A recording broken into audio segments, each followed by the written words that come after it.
Welcome to Learn Yourself. Today we are going to study about metallurgy. This chapter is under ICSE Std-10 syllabus. So in metallurgy we are going to discuss the metals, extraction of metals, their specific ores and some chemical reactions about metals and non-metals.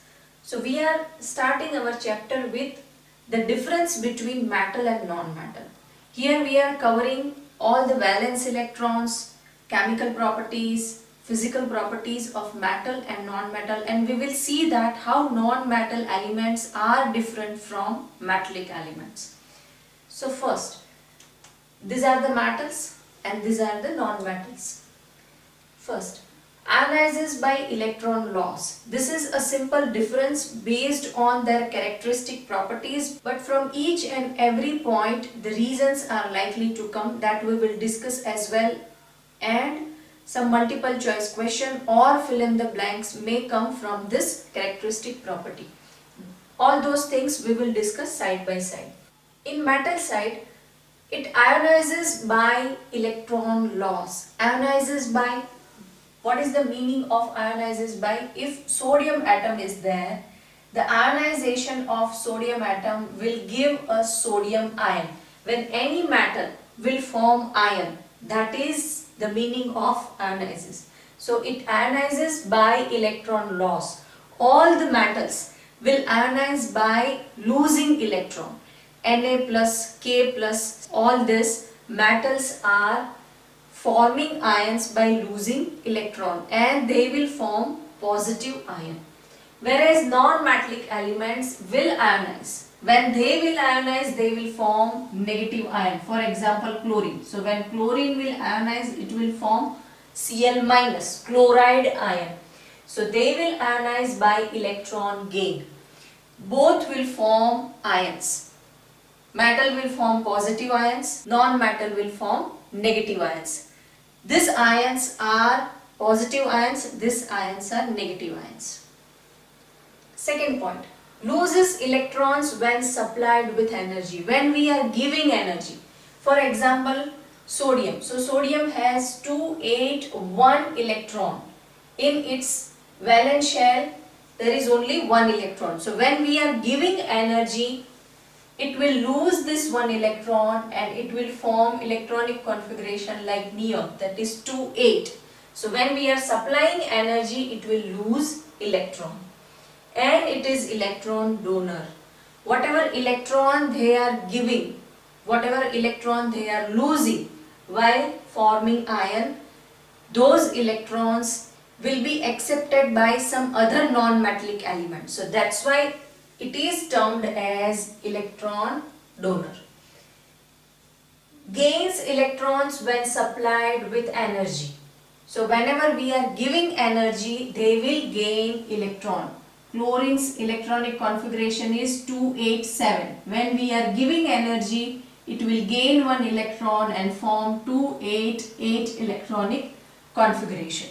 So when we are giving energy, it will gain one electron and form stable electronic configuration like argon and form chloride ion.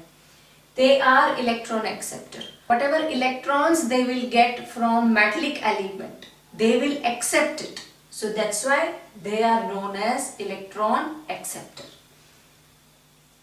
So from this, the reason can be asked like metallic elements are ionizes by electron loss, whereas non-metallic elements are ionizes by electron gain.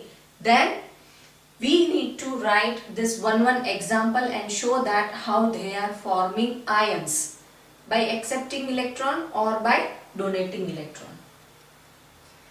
Then second, it loses electrons when supplied with energy. So this can be asked in multiple choice question, that metallic elements will loses electron when supplied with energy. So we have to fill whether they will lose electron or gain electron.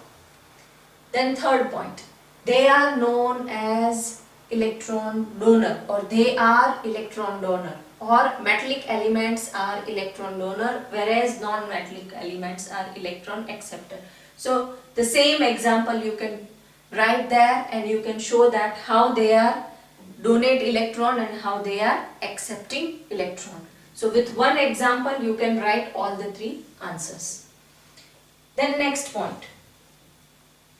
Metallic atoms having valency +1, +2, +3, or they have valence electrons 1, 2 and 3.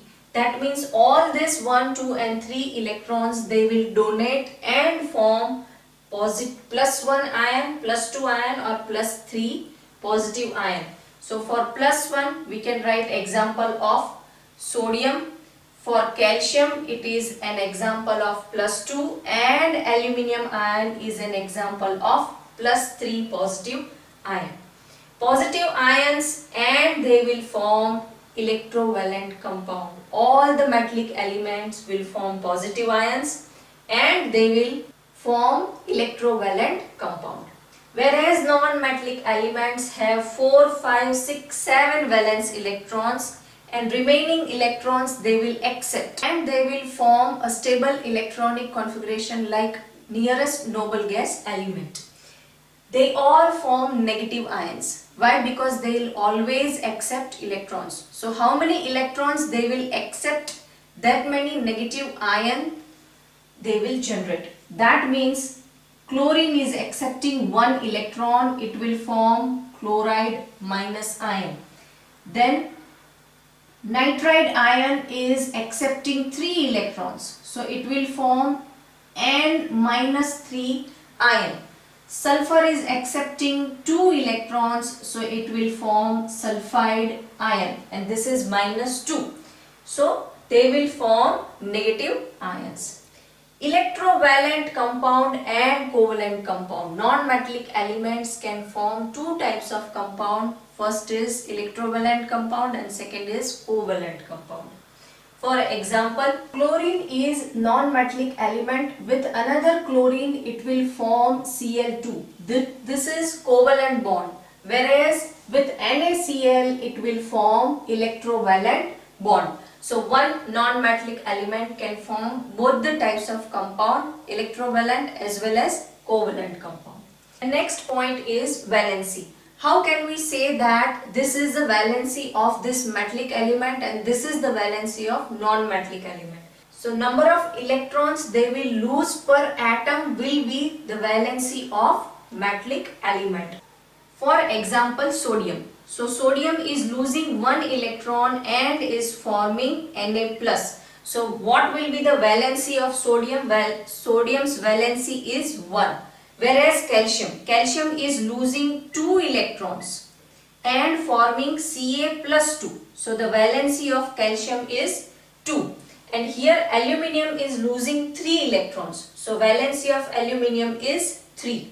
Now for non-metallic elements. So number of electrons they are gaining per atom is known as their valency. For example, chlorine. So chlorine is gaining 1 electron, so its valency is 1.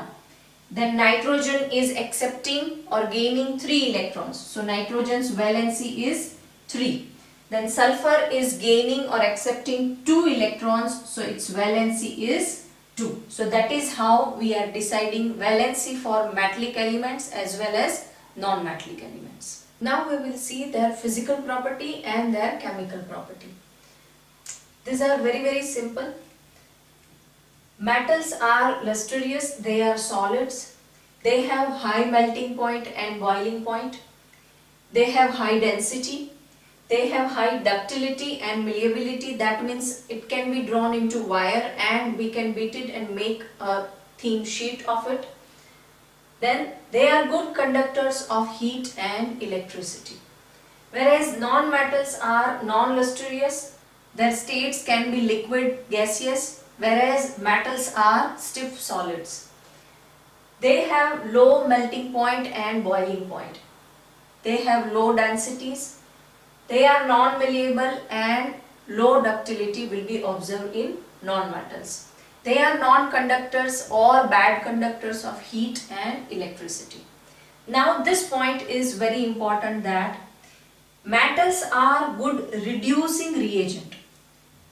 What is the meaning of reduction? Here we are checking in terms of metals are electron donor.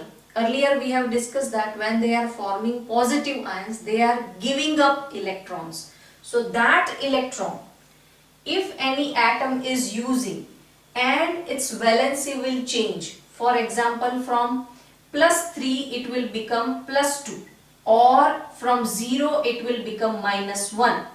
For example, chlorine, it will become Cl-. It is accepting electron. Whatever electron sodium has donated, the chlorine is accepting and forming chloride ion. So this is also reduction. Any element is gaining electron, that element is being reduced in that reaction.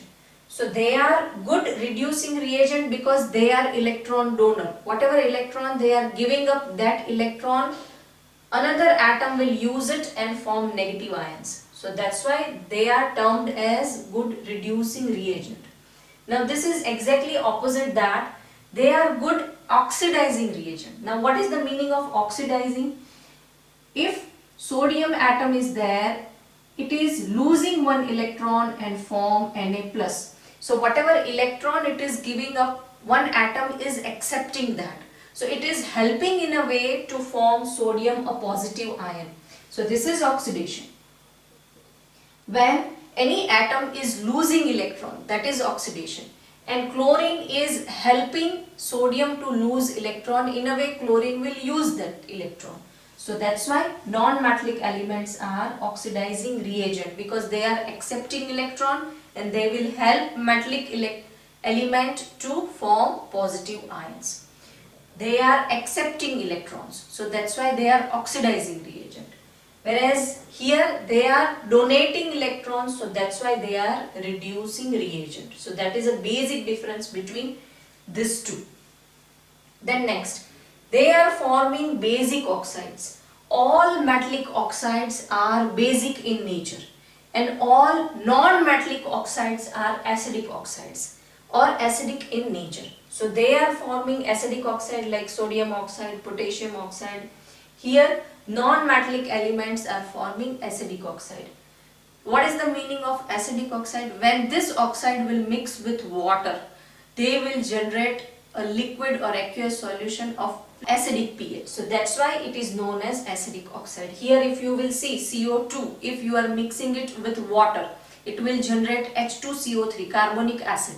Then SO2, if you are mixing sulfur dioxide with water, it will give you sulfurous acid or sulfuric acid. Then it has acidic property. Here metallic elements are forming oxides which are basic in nature. Now metallic elements are also forming oxides which are amphoteric in nature. Now what is the meaning of amphoteric oxide? With acid and alkali they will give salt and water. So when Al2O3 will react with either with acid or with alkali. So with acid or base which are dissolved in water is termed as alkali. So when this compound is reacting with acid or alkali, they will produce salt and water. Those oxides are termed as amphoteric oxides. Now here non-metallic elements are producing oxides which are neutral in nature. That means they are neither acidic nor basic. Those oxides are carbon monoxide and nitric oxide.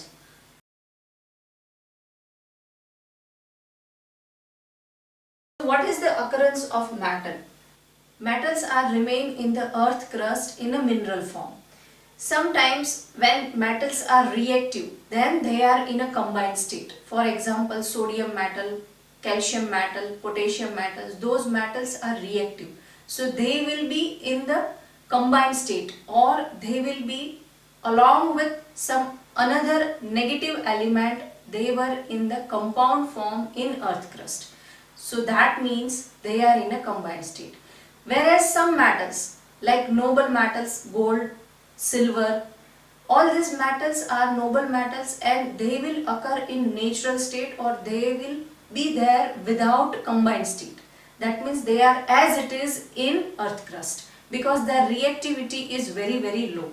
So it is depending upon metal's reactivity, that how much it is reactive, that many impurities or that many negative ions will be associated with that.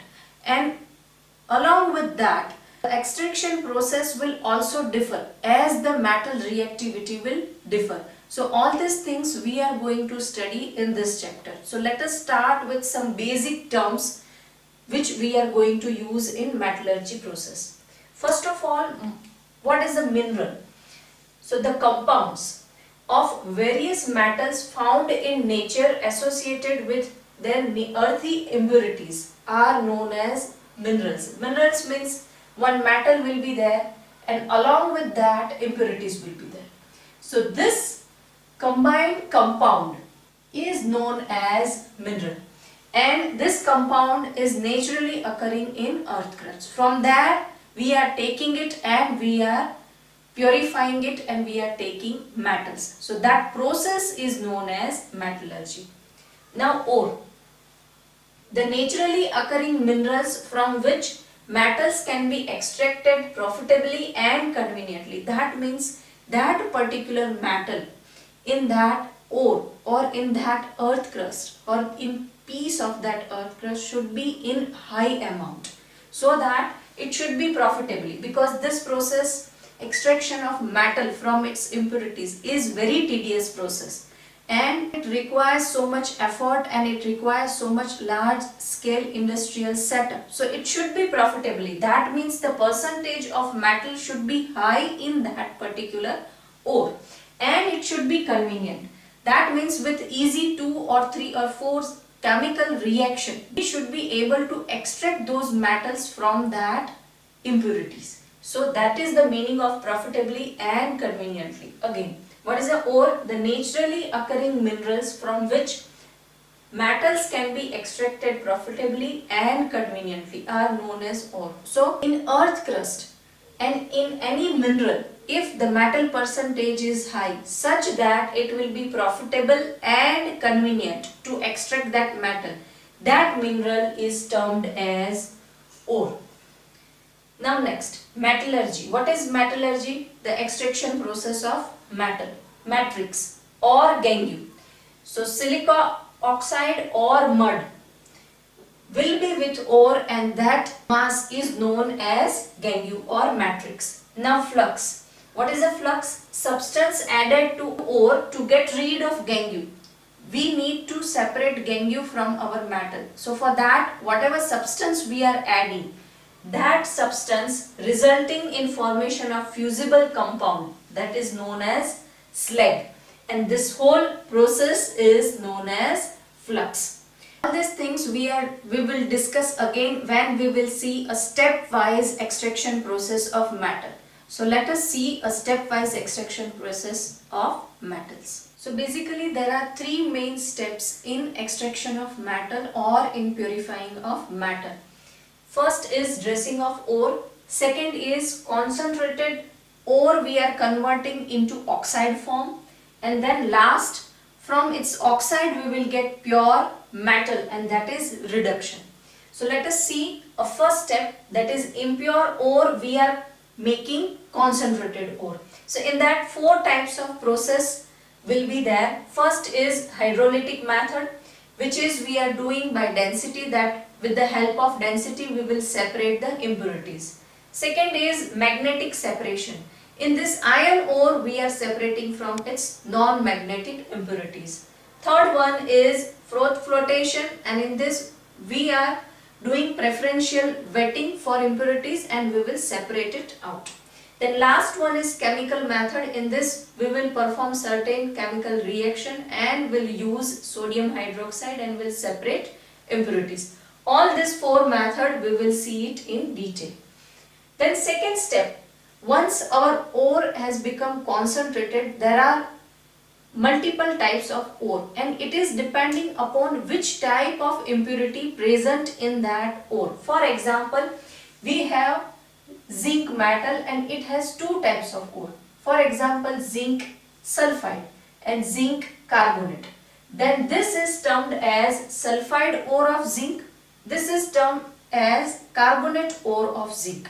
After this video, I am giving you a chart in which some certain specific ores are mentioned that you have to remember the molecular formula of ore of metals. which can be asked in multiple choice question or in fill in the blanks. So those molecular formulas you need to remember. That what is the name of zinc sulfide ore, and similarly there are so many more. So here we were talking about extraction. So it is depending upon which impurity is present in ore.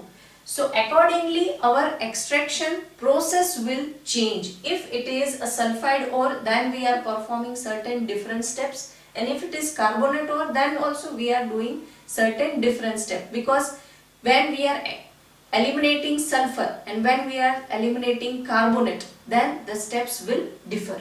So here if sulfide ore is there, then we are doing roasting, and when carbonate ore is there, we are doing calcination.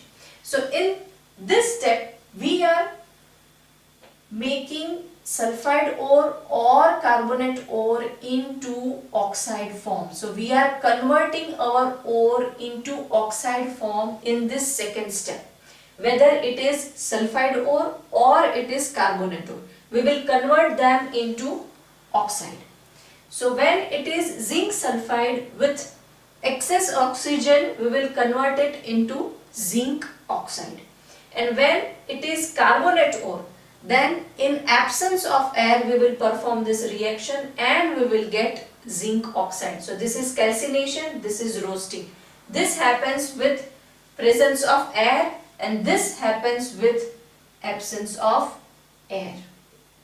So this is known as roasting, whereas this is known as calcination.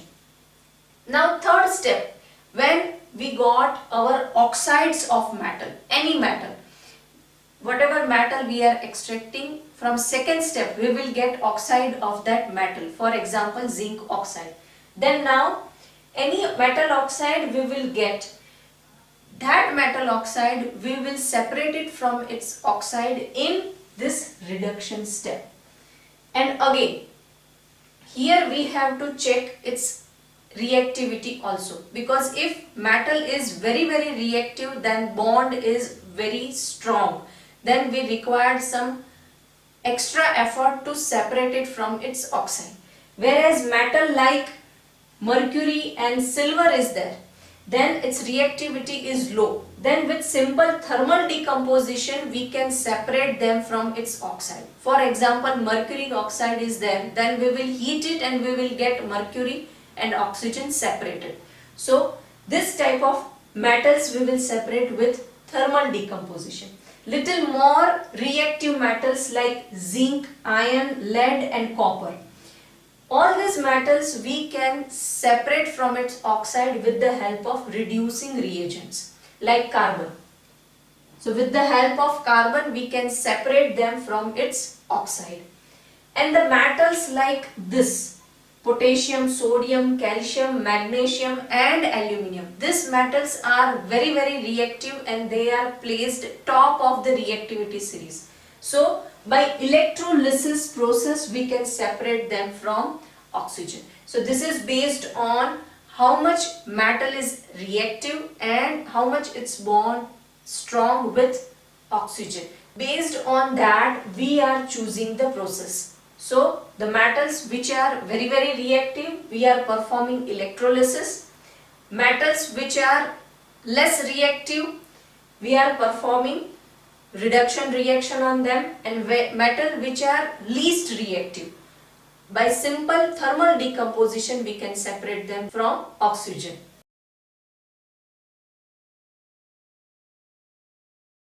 Basically there are three main steps in extraction of metal or in purifying of metal. First is dressing of ore, second is concentrated ore we are converting into oxide form, and then last from its oxide we will get pure metal, and that is reduction. So let us see a first step, that is impure ore we are making concentrated ore. So in that four types of process will be there. First is hydrolytic method, which is we are doing by density, that with the help of density we will separate the impurities. Second is magnetic separation. In this iron ore we are separating from its non-magnetic impurities. Third one is froth flotation, and in this we are doing preferential wetting for impurities and we will separate it out. Then last one is chemical method. In this we will perform certain chemical reaction and will use sodium hydroxide and will separate impurities. All these four methods we will see it in detail.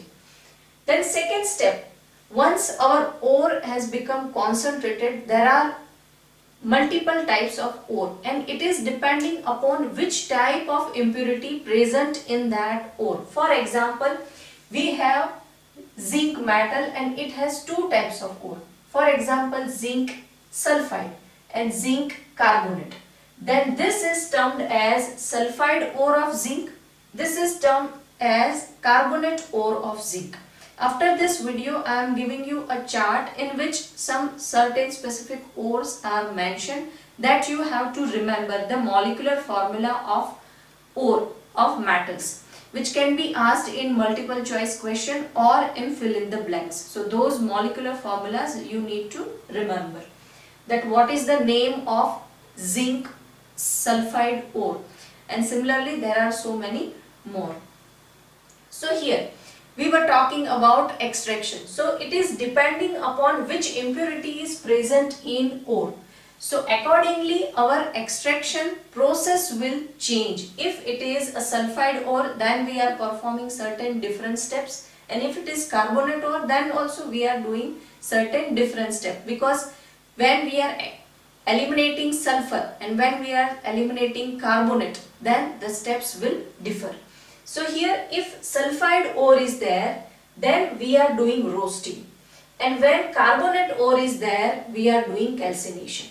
So in this step we are making sulfide ore or carbonate ore into oxide form. So we are converting our ore into oxide form in this second step. Whether it is sulfide ore or it is carbonate ore, we will convert them into oxide.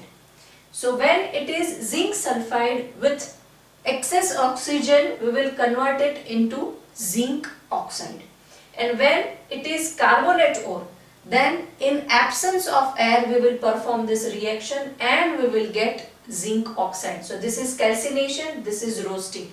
This happens with presence of air and this happens with absence of air. So this is known as roasting, whereas this is known as calcination. Now third step, when we got our oxides of metal, any metal, whatever metal we are extracting, from second step we will get oxide of that metal, for example zinc oxide. Then now any metal oxide we will get, that metal oxide we will separate it from its oxide in this reduction step. And again here we have to check its reactivity also, because if metal is very reactive, then bond is very strong, then we require some extra effort to separate it from its oxide.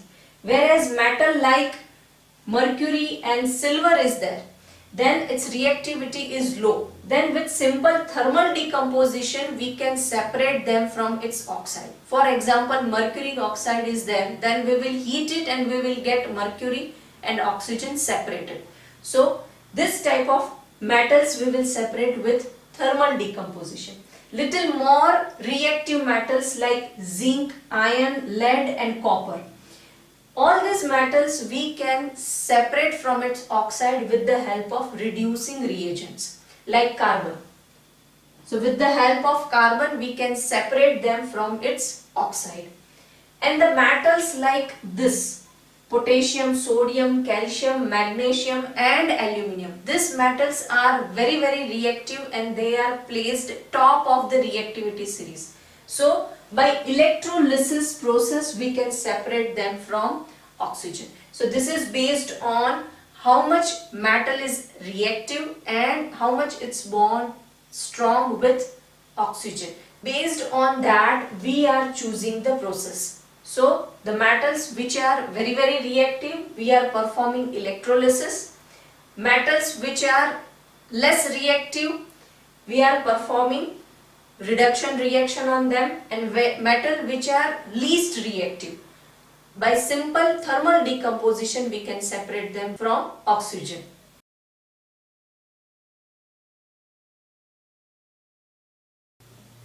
So what is the meaning of dressing of ore? In previous video we have studied all the three stages of extraction of ores, and in that the first stage was dressing of ore, second was calcination or roasting, and third was purifying metal or get the purest form of metal, and that too a reduction stage. This is a dressing of ore, and what is the meaning of dressing of ore? That we are getting a concentrated ore from a ore.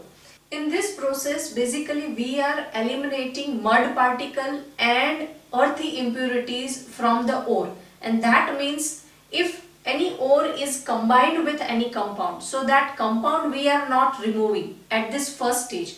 We are just removing the mud particles, silica dioxide, all those things from the ore.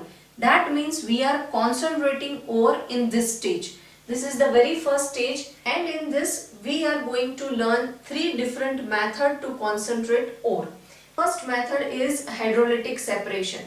In this we are using a density and one of the component, for example ore or a gangue is denser than other one, then we can use this method. In this, from top of the hydrolytic triangle the flow of water will be there along with the ore. So whatever denser particles of ore will be there, that will lie in between these two stages, and the water will go down from the slope, and here along with the water the gangue particle will come and we are collecting it here at the down.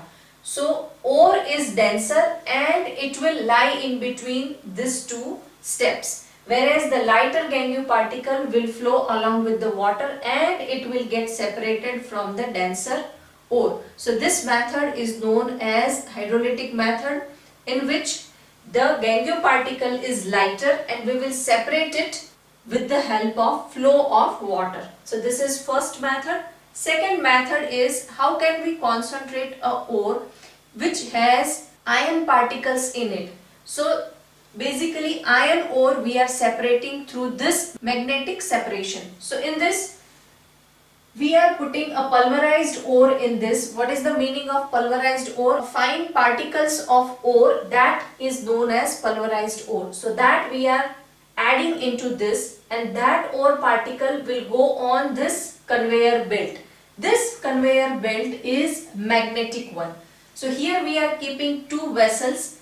The magnetic particles, the iron particles which is attracted towards the magnetic conveyor belt will held through this magnetic conveyor belt and it will fall here, and the impurities which are non-magnetic will fall directly to this. So that is how we are separating, because this is iron particles which are attracted towards a magnetic conveyor belt will come till here, as the effect of magnet will be there on conveyor belt. So those magnetic particles we are collecting here, and non-magnetic gangue particle we are collecting here.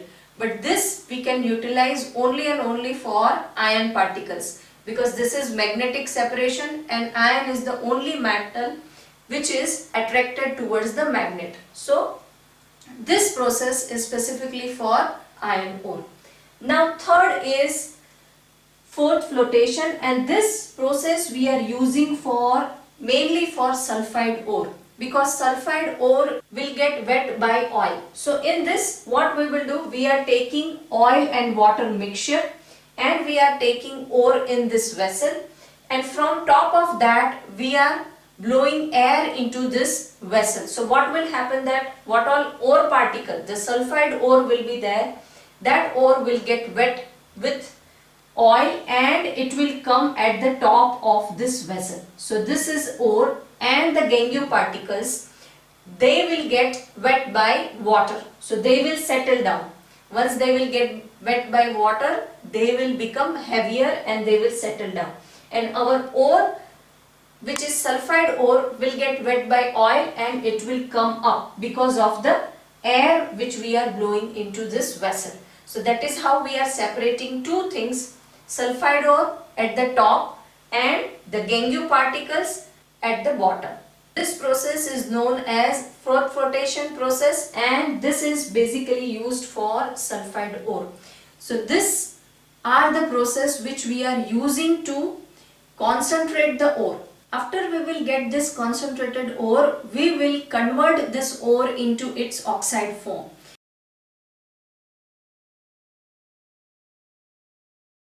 In previous videos we have studied that how we are converting a ore into a concentrated ore. Now once we have the concentrated ore, then we have to check that which kind of impurities are present along with our metal. For example, if zinc is there, is our metal, then zinc sulfide is there, then sulfur is the impurity along with the zinc. So this is sulfide ore of zinc. This is zinc sulfide. So along with the zinc, the sulfur is there, and we have to eliminate sulfur from this. So accordingly we have to choose our process that how to eliminate sulfur from the zinc. So there are two steps. First is roasting and second one is the calcination. When sulfide impurities are present along with the ore, then we have to perform roasting. Roasting we are doing along with excess air. In this, zinc sulfide will react with oxygen at high temperature and it will convert zinc sulfide into zinc oxide and sulfur dioxide gas will be generated. So here we have converted our concentrated zinc sulfide ore to zinc oxide. Now why we are converting this sulfide ore into oxide ore? Because this oxides ore are easy to reduce and then we will get a zinc in pure form. What is the meaning of reduction? When zinc oxide is there, then we are converting it into zinc. So removal of oxygen is known as reduction. So it is easy to reduce. So that's why we are converting zinc sulfide into zinc oxide. Now calcination. When carbonate ore is there, for example zinc carbonate. So this is carbonate ore of zinc. So when carbonate ore is there, then we have to perform calcination. What is the meaning of calcination? In absence of air, when we will heat zinc carbonate, we will get zinc oxide and carbon dioxide gas. Later this zinc oxide we will reduce and make pure zinc. So after this two stage, roasting and calcination, we will get zinc oxide. So our product will remain same after second step. But before that we have to see that which impurity is present. If sulfide impurity is present, then we have to perform roasting, and if carbonate impurities are present, then we have to perform calcination. But after both steps we will get metal oxide at the end. This metal oxide we will reduce and make a pure metal out of it. So that will be our third step. So in second step we are converting our concentrated ore into its oxide form. And why we are converting it into oxide form? Because it is easy to reduce oxides of metal. In the third step of extraction of metal, we are performing reduction reaction. So it is according to the reactivity of metal. So metallic oxide we are reducing it to metal, and it is depending upon the reactivity of metal that which kind of reaction will be suitable for that. Because as the reactivity of metal is high, the reduction process will be difficult as well. So when the metals like potassium, sodium, calcium, magnesium and aluminium are there, they are at the top of reactivity series. So it is difficult to reduce them. So we are performing electrolysis to reduce them. When aluminium oxide is there, with electrolytic process we will separate it from oxygen and we will get pure alumina. And similarly for all these metals. Now metals which are less reactive compared to this metal are zinc, iron, tin, lead, and hydrogen is we are not considering here in the metal. So all these four metals we are reducing with the help of reducing reagent.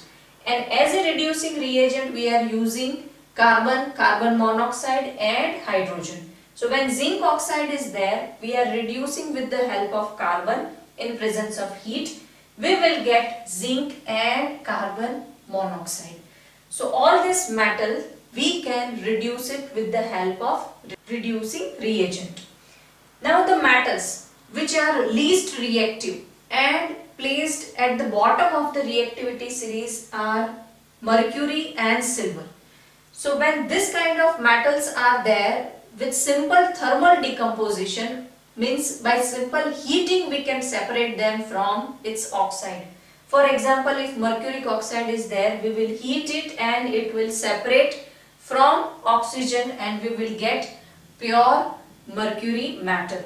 So this is thermal decomposition. So this is as per the reactivity of metal, that which reaction or which type of process we will opt to purify the metal.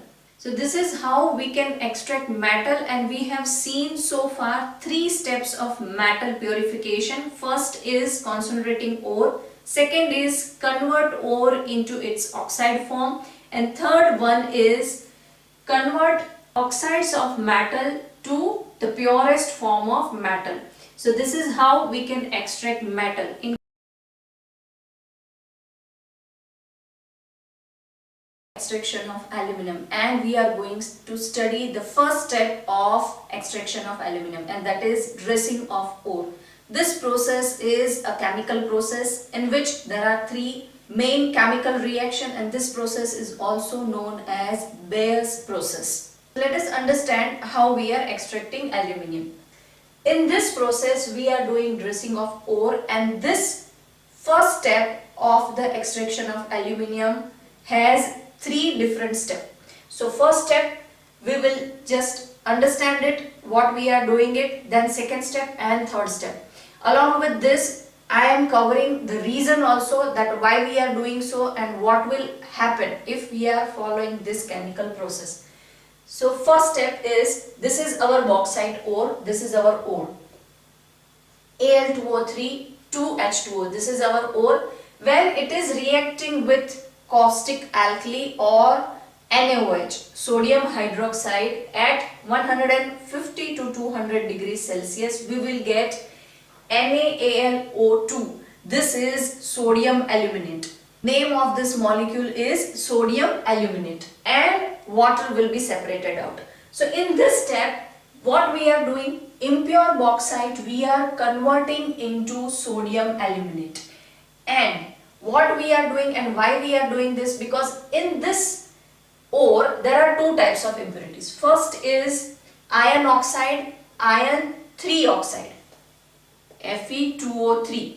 Now how will you check that whether this is iron 2 oxide or iron 3 oxide? From oxygen. So to understand this, we have to see the crisscross method of molecular formula. If iron's valency is 3 and oxygen is 2, then only oxygen will carry 3 with it. So if oxygen is carrying 3, then this is iron 3 oxide. If oxygen is carrying 2, then this is iron 2 oxide. That is how we will identify that whether this is iron 2 oxide or this is iron 3 oxide. Now coming back to our point, that in impure bauxite there are two kinds of impurities. First is Fe2O3 and second is SiO2. This is silicon dioxide and this is iron 3 oxide. So these two impurities are there. And what is our bauxite? That is Al2O3 twice H2O is amphoteric oxide. Now what is the meaning of amphoteric oxide? The oxides, when it is reacting with acid or alkali, they will give salt and water. Those oxides are known as amphoteric oxide. Now what are the alkalis? Base which are soluble in the water are known as alkali. So when this oxide will react with base or acid, what they will give? They will give salt plus water. So here we are going to react our ore with base. So what we will get? We will get salt. and we will get salt of our aluminium. Now, these two impurities are not amphoteric in nature, so they will remain as it is. They will not react with acid or base. Acid or alkali, they will not react. So they will remain as it is, whereas our aluminium will form salt and it will separate out. So in extraction process, we can do two things. First, either you separate out the impurities or you separate out a metal in any other form. So here what we are doing, we are not treating impurities. What we are doing, we are treating our oxide and we will convert it into a salt form and we will extract it. So this is the first step of Bayer's process, in which we are converting our impure bauxite to sodium aluminate. And why it is happening? Because this oxide is amphoteric oxide, so it will react with base and it will give us salt. What is the name of salt? Sodium aluminate, and it will generate water. So our impurities will remain as it is and we will take out our salt. Now moving towards our second step. In which this sodium aluminate, we are diluting it with water and we will heat it at 50 to 60 degrees Celsius and we will get insoluble aluminium hydroxide. So how we are separating insoluble aluminium hydroxide? We will further dilute it, and what we will do, we will add crystals of aluminium hydroxide to that solution. Some crystals of aluminium hydroxide we will add to that solution. And with the process of seeding, we will separate out this aluminium hydroxide in the crystal form. This seeding process we have studied in standard 9 in the chapter water, where we are find out that how to generate a crystal with the method of seedling of crystal, in which we are hanging one crystal in the solution and we will get a crystal of copper sulfate. That video's explanation link I have given in the description. If you want to check the seeding process, you can check this description. So with the process of seeding, we will get a crystals of aluminium hydroxide. So in this step, what we are doing? We are doing hydrolysis. So in this hydrolysis step, we will get sodium hydroxide and aluminium hydroxide. This aluminium hydroxide will precipitate out in the form of crystal. Now, this is second step. Now moving towards third step. So third step, in which we are filtered out those crystals of aluminium hydroxide and we will heat it at 1100 degrees Celsius. So we will get Al2O3. This is our pure alumina. And this is the first step, in which we are separating all the impurities, earthen impurities, from our main ore, and this is in the form of oxide. So till now we have covered only first step, and that is dressing of ore. In this we are converting our ore into concentrated form by removing all those earthen impurities. In this step we have eliminated iron 3 oxide, silicon dioxide and some other impurities, and after that, after 3 chemical reaction, we got a pure alumina. And now we are not following second step. What is the second step? Second step is to convert our ore into oxide form. But our ore is already in the oxide form. So we are skipping step 2. That is concentration of ore. We are skipping that second step and we are going to a reduction. So directly from this we will get aluminium, and we are reducing this pure alumina to aluminum.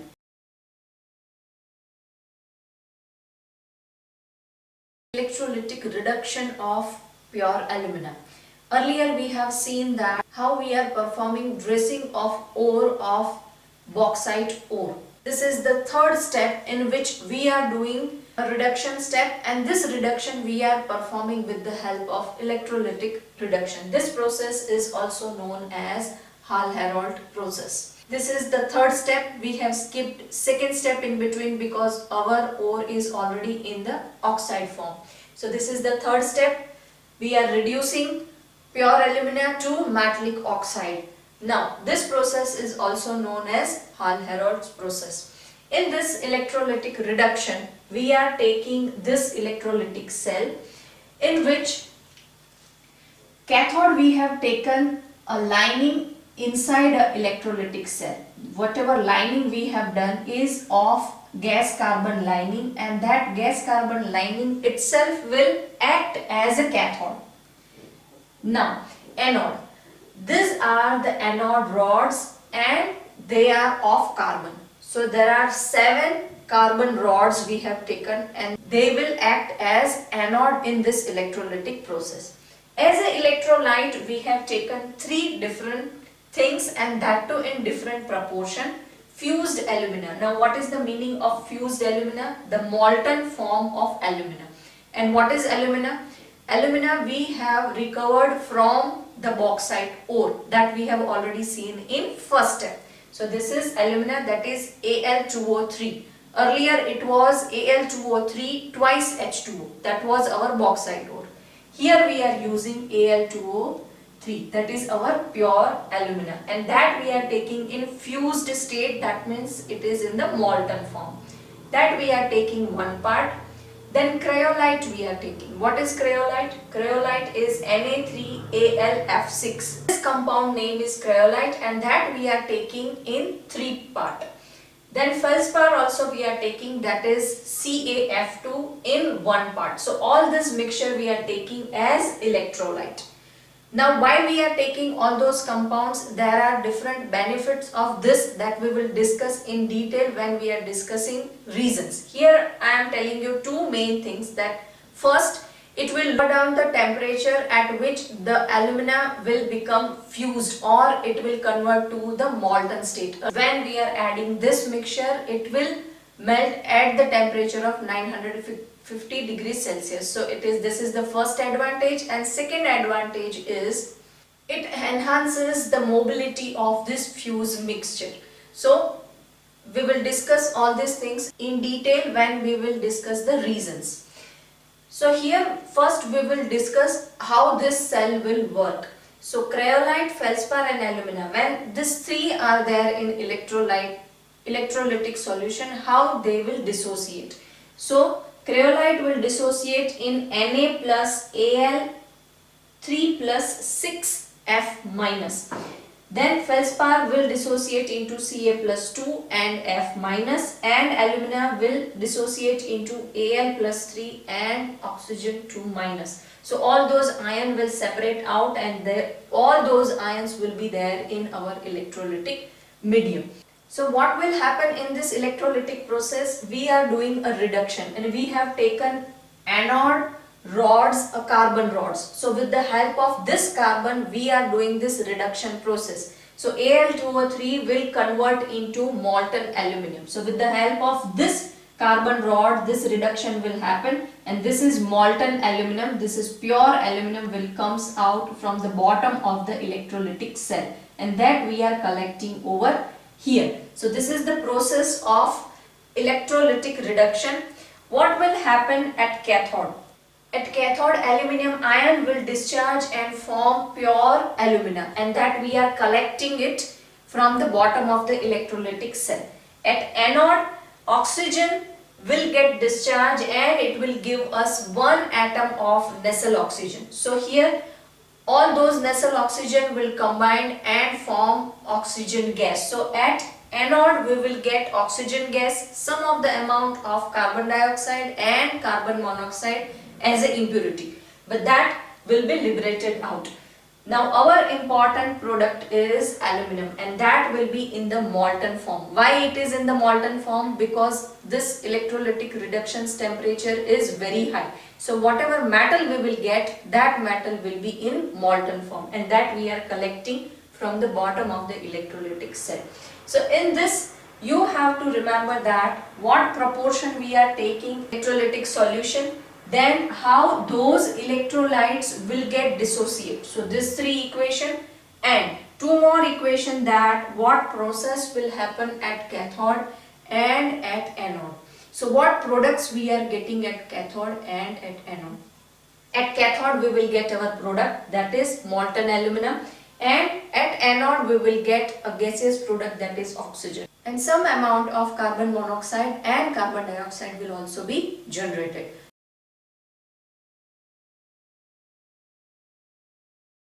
the reasons of the process for Haroult's process, and this process is for electrolytic reduction of aluminum. This is the third step of this extraction of aluminum.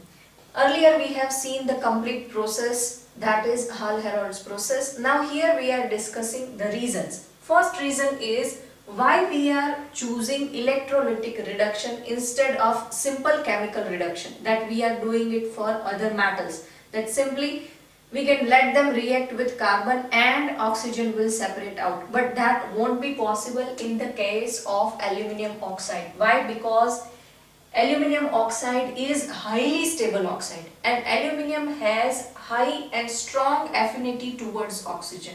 So this is very stable compound, and it is not possible to break it down or decompose it or to separate aluminum from the oxygen with simple chemical reaction. So that's why we are performing electrolytic reduction, and we will separate the aluminum metal from the oxygen. So this is very important reason that why we are performing electrolytic reduction. Then second, this process is very difficult. Why? Because first of all, the fused Al2O3, what is the meaning of fused? The molten state of aluminum oxide is almost non-electrolyte, and its melting point is as high as 2050 degrees Celsius. So if you want to melt it, you need to achieve this much high temperature. So you need a high power consumption cell, and you need to set up such a way it won't catch fire, and a high voltage battery also will be required. And at such a high temperature, the large amount of electricity is required. That is the first thing. And second thing is, aluminum metal, what we are extracting, will achieve a temperature as high as 660 degrees Celsius. So at this temperature, it tends to volatilize out and it may get wasted. After doing so much things and we are investing so much in the process, and at the end if the metal will volatilize out and it will get wasted, then it is of no use. So that's why this process is very complex. So that's why we are lowering down the temperature of this electrolytic cell medium. How? We are discussing that in the third reason. Third reason. This reason is very important and frequently asked in as a reason or as MCQ or in the 1 mark question, that why we are adding fused cryolite and feldspar in the electrolytic mixture. So first, there are 5 points. First thing is, it lowers the fusion point of mixture. So it lowers down the temperature at which the alumina will become molten. So from temperature 2050 degrees Celsius to it will lower down till 950 degrees Celsius. It also enhances the mobility of the mixture, acting as a solvent. So fused alumina will get more mobility and it enhances the rate of reaction also. So this will act as a solvent. Then next is cryolite. This point is only for the cryolite, that cryolite will enhances the conductivity. Because earlier we have seen that Al2O3 is almost non-conductor of electricity. So here it will enhances the conductivity. Then Charles Haroult, who was the scientist who discovered this mixture, that if we are adding this mixture into this electrolyte, then this process will become simple. Then molten point or fusion point can be lowered down till 950 degrees Celsius, and because of this discovery, this process has become simple and cheaper. So this credit has gone to Charles Haroult, scientist, and he has discovered that we can use the mixture of cryolite and feldspar to solve all the difficulties faced by this electrolytic reduction of aluminum. Our next reason is, the layer of powder coke will sprinkle over the electrolytic mixture, that we are sprinkling some powder coke over the electrolytic mixture. Why we are doing that? Because it prevents the burning of carbon rods. We know that this process we are doing at high temperature. So we should prevent the burning of carbon rods. Where are the carbon rods? These anodes are carbon rods. So it will prevent the burning of those rods. And second is, it minimizes or prevent the heat lost by radiation. We need to maintain that heat in this electrolytic medium, because we want our alumina in the molten state or fused state. So this heat should not escape out. So once we are sprinkling the powder coke, it helps us in two ways, that it will prevent the burning of carbon rod, and the second thing is the heat will not escape out, so that we can maintain that temperature.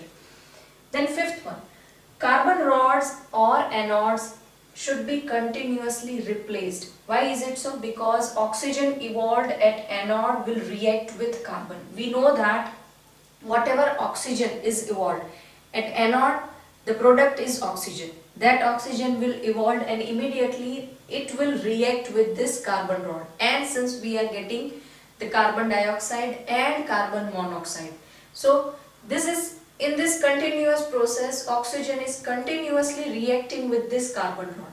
So they will diminish in the mass and it will get consumed. Carbon rod will get consumed. So we need to renew it, or we need to replace it time to time whenever they will become thin.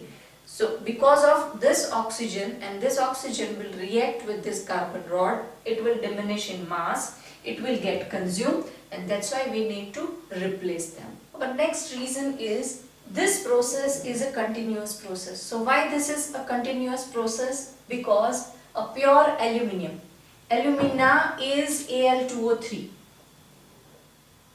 What is alumina? Alumina is Al2O3. Aluminum oxide is also known as alumina, and pure aluminum is our aluminium metal.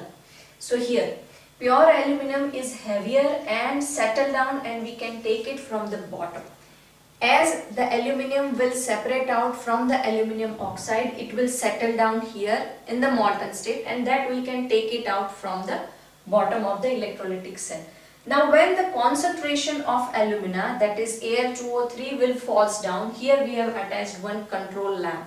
So the resistance of the bath will increase, because the molten alumina's concentration has lowered down. So because of that, the resistance of the bath will increase, and this will be indicated by a glow on control lamp. So once this bulb will glow, it will notify us that concentration of Al2O3 has been reduced. So we can add some more Al2O3 or alumina into this electrolytic cell, and again this process will start. So that's why this process is a continuous process, and through this process we can achieve 99.5% purity of aluminium metal.